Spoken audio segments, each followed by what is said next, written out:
تاریخ نے وہ دن بھی دیکھا جب پاکستان کے دارالحکومت اسلام آباد اور جڑواں شہر راولپنڈی کی فضاؤں میں میزائل اور راکٹ برس رہے تھے۔ ہر طرف قیامت کا سا سما تھا، ہر طرف چیخ و پکار تھی۔ کسی کو یہ خبر نہ تھی کہ آخر یہ میزائل کہاں سے برس رہے ہیں اور یہ میزائل کون برسا رہا ہے۔ کچھ لوگوں کے ذہن میں فوری طور پر ایک تو یہ خیال آیا کہ شاید بھارت نے پاکستان پر حملہ کر دیا۔ دوسری جانب کچھ لوگوں نے یہ سوچا کہیں اسرائیل نے پاکستان پر حملہ تو نہیں کر دیا۔ ہر طرف چیخ و پکار تھی، ہر طرف لوگوں کے رونے کی اور چلانے کی آواز تھی، ہر طرف زخمی پڑے ہوئے تھے۔ آخر یہ معاملہ کیا تھا؟ ثانیہ اوجری کیمپ کیسے ہوا؟ میں ہوں وسیم اللہ خان اور آپ دیکھ رہے ہیں میرا یوٹیوب چینل اور میرا فیس بک پیج۔ 10 اپریل 1988 اتوار کا دن تھا۔ اسلام آباد اور راولپنڈی کے شہری اپنے معمولات زندگی کو جاری رکھے ہوئے تھے۔ تمام لوگ اپنے دفاتر میں تھے اور کاروباری حضرات اپنے کاروباری مراکز پر تھے۔ گھریلو خواتین گھر کے کام کاج کرنے میں مصروف تھی، بچے اسکول اور کالج یونیورسٹیوں میں تھے۔ اچانک سے اسلام آباد اور راولپنڈی کی فضاؤں میں ایک دھواں نظر آیا اور ایک سیٹی کی آواز آئی۔ تمام لوگوں کی نگاہیں آسمان کی طرف بلند ہوئی اور دیکھا کہ آسمان میں ایک دھواں نظر آ رہا ہے۔ لوگ اس فیصلے پر پہنچتے کہ یہ دھواں کس چیز کا ہے۔ انہی لمحات میں آسمان سے وہ راکٹ اور میزائلز آ کر راولپنڈی اور اسلام آباد کے مختلف علاقوں میں برسنا شروع ہو گئے۔ ہر طرف بگدڑ مچ گئی، چیخ و پکار کی آوازیں آنے لگی اور لوگوں نے سوچا کیا قیامت برپا ہو گئی ہے یا یہ سارا معاملہ کیا ہے؟ کچھ لوگوں نے ابتدائی طور پر یہ سوچا کہ شاید بھارت نے پاکستان پر حملہ کر دیا۔ وہاں کچھ لوگوں نے یہ بھی سوچا کہ شاید کہ اسرائیل نے پاکستان پر حملہ تو نہیں کر دیا۔ کسی کو کچھ سمجھ نہیں آ رہا تھا، ہر طرف زخمی پڑے ہوئے تھے، ہر طرف دھماکوں کی آوازیں آ رہی تھی اور بار بار میزائل برس رہے تھے۔ رابطے کا کوئی مضبوط ذریعہ نہ ہونے کی وجہ سے یہ معاملہ جلدی لوگوں تک نہ پہنچ سکا کہ آخر یہ وجہ کیا ہوئی اور یہ کس کے میزائل اور کیسے آ کر راولپنڈی اور اسلام آباد میں برسنا شروع ہو گئے۔ راولپنڈی کے علاقے مری روڈ اور فیض آباد یہ جو سارے میزائل اور راکٹ برسے اس کا زیادہ نشانہ بنے۔ اس کے علاوہ اسلام آباد میں صدر ہاؤس اور پارلیمنٹ کے سامنے بھی کچھ میزائل جا کر گرے۔ اتنے میں اسلام آباد کی سڑکوں پر گزرتے ہوئے اس وقت کے پاکستان کے وزیر پیداوار خاقان عباسی کی گاڑی ایک میزائل کا نشانہ بنی۔ خاقان عباسی اسلام آباد کی طرف جا رہے تھے کہ ان کی گاڑی پر آ کر ایک میزائل لگا، جس کے نتیجے میں وہ موقع پر ہی دم توڑ گئے، جبکہ ان کے ساتھ ان کے بیٹے زائد عباسی شدید زخمی ہو گئے۔ بعد ازاں 14 سال کوما میں رہنے کے بعد وہ بھی خالق حقیقی سے جا ملے۔ یاد رہے کہ خاقان عباسی پاکستان کے سابق وزیر اعظم شاہد خاقان عباسی کے والد تھے اور شاہد خاقان عباسی اس وقت سعودی عرب میں مقیم تھے۔ ہر طرف نفسا نفسی کا عالم تھا اور لوگوں کو یہ خبر نہ تھی کہ آخر یہ معاملہ کیا ہے۔ صبح 9:50 پر میزائل کی بارش برسنا شروع ہوئی اور کئی گھنٹے تک یہ سلسلہ جاری رہا، لیکن کسی کو یہ خبر نہ تھی کہ آخر یہ معاملہ کیا ہے۔ 12 بجے پاکستان کے ریڈیو اسٹیشن پر ایک اعلان ہوا۔ اس اعلان میں یہ بتایا گیا کہ اوجری کیمپ میں دھماکے ہوئے ہیں۔ اوجری کیمپ میں پاکستان آرمی کا اسلحے کا ڈپو تھا، اس پر کچھ لیکیج ہوئی ہے اور بم دھماکے ہوئے ہیں، جس کے نتیجے میں 800 سے زائد لوگ زخمی ہو گئے اور 50 سے زائد لوگ اس میں ابتدائی طور پر جاں بحق ہو گئے۔ اب یہ اسلحے کا ڈپو اوجری کیمپ میں کیسے بنا اور وہ تباہ کیسے ہوا؟ اس پر بہت سے اہم سوالات اٹھتے ہیں کہ اوجری کیمپ میں جو حادثہ ہوا، جو اتنے میزائلز اور راکٹ یہ فائر کیسے ہوئے اور اتنی آبادی کے نزدیک اتنی بڑی تعداد میں میزائلز اور راکٹس رکھے کیوں گئے تھے؟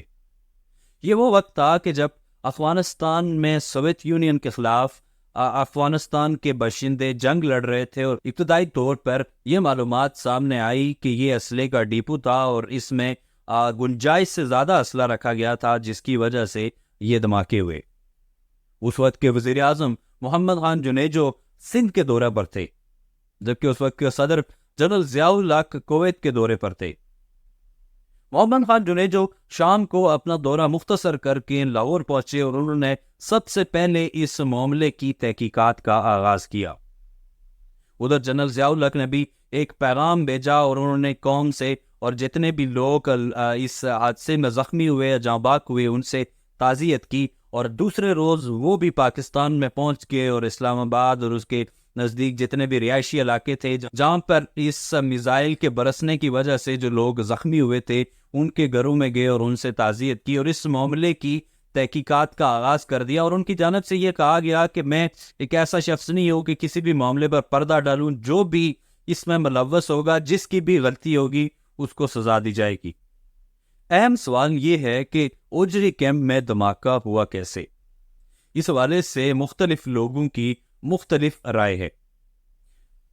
ڈان اخبار کے سابق ایڈیٹر ضیاء الدین لکھتے ہیں کہ سانحہ اوجری کیمپ اس وجہ سے ہوا کہ وہ جو اسلحہ ڈیپو تھا اس میں گنجائش سے زیادہ اسلحہ رکھا گیا تھا، کیونکہ اس وقت امریکہ کی جانب سے لاتعداد اسلحہ بھیجا جا رہا تھا اور وہ پاکستان کے ذریعے افغانستان جاتا تھا۔ اس میں کچھ میزائلز بھی تھے، کچھ راکٹس بھی تھے اور دیگر اسلحہ بھی تھا، اور یہ گنجائش سے زیادہ تھا۔ اور ضیاء الدین کا یہ کہنا ہے کہ یہ جو اسلحہ رکھا گیا تھا اس کو ایک جگہ سے دوسری جگہ شفٹ کیا جا رہا تھا اسی ڈیپو کے اندر، اور جو کچھ لوگ وہ شفٹ کر رہے تھے ان سے مس ہینڈلنگ ہوئی اور ایک 188 mm کے میزائل تھے جو ان کا جو ایک ڈبہ تھا وہ گرنے کی وجہ سے ابتدائی طور پر ایک چھوٹا دھماکہ ہوا، جس کے بعد اسلحے کا جو ڈیپو تھا اس کے اندر بڑے دھماکے ہونا شروع ہو گئے اور اس پورا جو ڈیپو تھا اس کو لپیٹ میں لے لیا۔ پاکستانی انٹیلیجنس ایجنسی ISI کے سابق ڈائریکٹر جنرل حمید گل اس معاملے پر انہوں نے انٹرویو دیا اور ان کا کہنا تھا کہ یہ معاملہ اس لیے ہوا، یہ سانحہ اس لیے ہوا کہ اس وقت افغانستان میں سوویت یونین اور افغانوں کی درمیان ایک معاہدہ ہونے جا رہا تھا، اور اس معاہدے کے بعد افغانستان میں امن ہو جانا تھا، تو شاید کہ امریکہ یا دیگر جو ممالک تھے جو اس جنگ میں کردار ادا کر رہے تھے وہ شاید کہ یہ چاہتے تھے کہ یہ جو اسلحے کے ڈیپو ہے یا یہ جو اسلحہ افغانستان میں بھیجا جا رہا ہے یہ کسی اور ملک کے کام نہ آ سکے یا یہ کسی اور سرزمین میں استعمال نہ ہو سکے، اس لیے یہ معاملہ کیا گیا اور یہ جو سارا اسلحہ تھا اس کو تباہ کیا گیا۔ اس معاملے پر پاکستان کے سابق vice chief of staff general Khalid Mahmood لکھتے ہیں کہ یہ معاملہ اس لیے پیش آیا کہ اس وقت اس اسلحہ ڈیپو سے بہت بڑے پیمانے پر خرد برد کی جا رہی تھی۔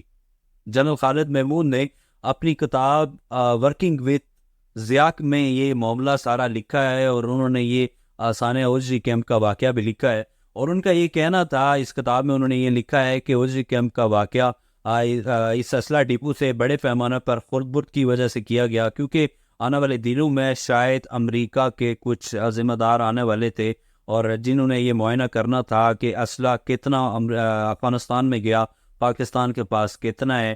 اور ایک اہم معاملہ اس وقت یہ بھی ہوا کہ پاکستان پر یہ الزام لگا کہ پاکستان نے کچھ میزائل ایران کو دیے ہیں، جس کے بعد یہ سارا معاملہ شروع ہوا، اور اس معاملے میں ہم نے دیکھا کہ ایک بڑا سانحہ ہوا، اور اس سانحے کے بعد یہ ساری تحقیقات ان ساری چیزوں کے دروازے بند ہو گئے کہ اسلحہ کتنا تھا، کدھر سے آیا تھا، کدھر گیا، اتنے بڑے پیمانے پر دھماکے ہو گئے۔ تو اس جو جنرل خالد محمود نے لکھا ہے انہوں نے یہ لکھا ہے کہ یہ سارا جو واقعہ ہوا یہ اسی لیے کروایا گیا کہ تاکہ امریکہ کے جو ذمہ دار آ رہے ہیں یا ہمیں کوئی اس معاملے پر اگر پوچھے کہ کتنا اسلحہ آیا کتنا گیا تو اس معاملے پر کوئی تحقیقات نہ کی جا سکیں۔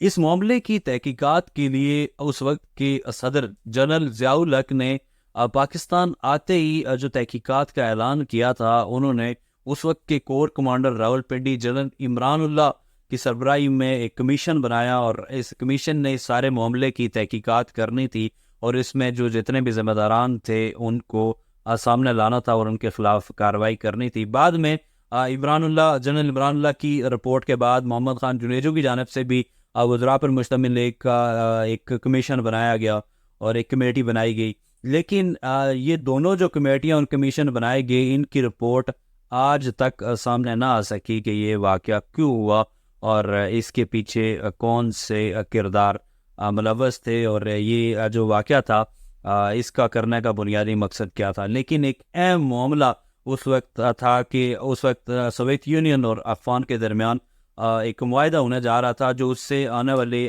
4 روز کے بعد تھا. جنیوا میں یہ معاہدہ ہونے والا تھا، جس کے بعد سوویت یونین اور افغان جو باشندے تھے ان کے درمیان معاہدہ ہونا تھا، اور اس میں یہ چیزیں طے پانی تھیں کہ سوویت یونین اپنی تمام افواج وہاں سے نکالے گا اور اس معاملے کو پرامن طریقے سے حل کیا جائے گا، اور افغان سرزمین کو سوویت یونین کی فوجوں سے اور ان کا جتنا بھی اس وقت جنگی ساز و سامان تھا اس سے خالی کر دیا جائے گا اور اس جنگ کو ختم کر دیا جائے گا. لیکن عین اس وقت یہ واقعہ سامنے آ گیا.